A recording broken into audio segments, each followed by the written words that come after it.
I started playing golf when I was 6. My mother taught me how to play. She was a great golfer, and my dad was a good one. My mother was better than my father.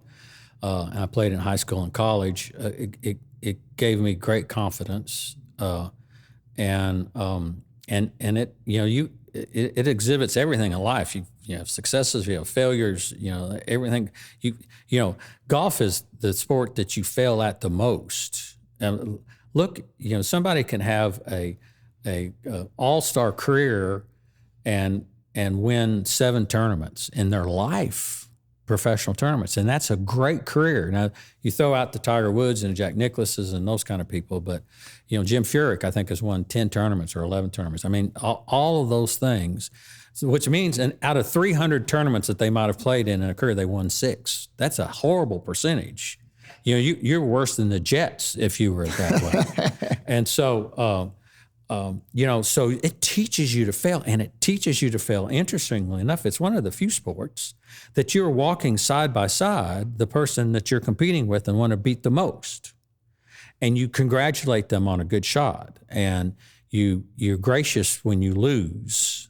Maybe we have an ex-president who might have been more gracious when he lost. But being gracious when you lose is a character builder.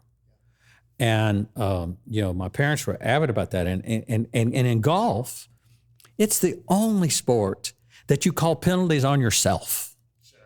Yeah. No one ever does that. Who does that? I mean, it's amazing what they do in that regard. And so it teaches you self-respect and self-discipline and all those kind of good things.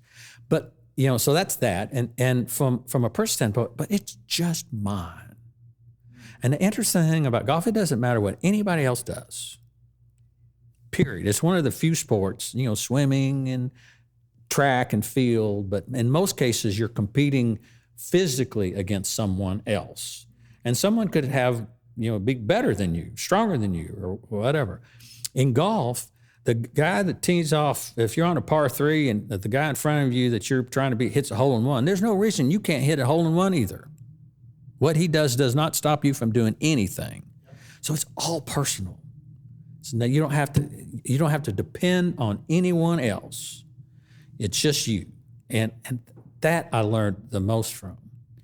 And on a business side, I used golf, but only differently because when you play around a golf with somebody, you've reached a different level with them personally. Before COVID, you rode in a golf cart. now you're riding your separate car, which I don't like because, most of the what I read somewhere. So you spend something like a minute or 2 minutes in a round of golf actually hitting the golf ball. The rest, you're not doing anything. And so you spend a lot of time with people that you play golf with. And you know me well enough. I want to know about you. I want to know who your kids are, what they're doing, how many grandchildren, children, all that kind of good stuff. And so from the first hole to the 18th hole, I learn a whole lot about people, and they learn a whole lot about me. And in that same 18th hole, I can tell you whether I want to do business with this person or not. How they react on a golf course. Do they throw their clubs? Do they cuss and get mad and do all? I don't want to do business with somebody like that. But if they're gracious and they not that you should get mad, but you get over it and you go on to the next hole, and then the next time you call that person, you have a different relationship. Better than going to lunch, better than having a meeting. You have transcended the business meeting to a personal meeting, and that changes the perspective of the meeting. And that's how I used golf.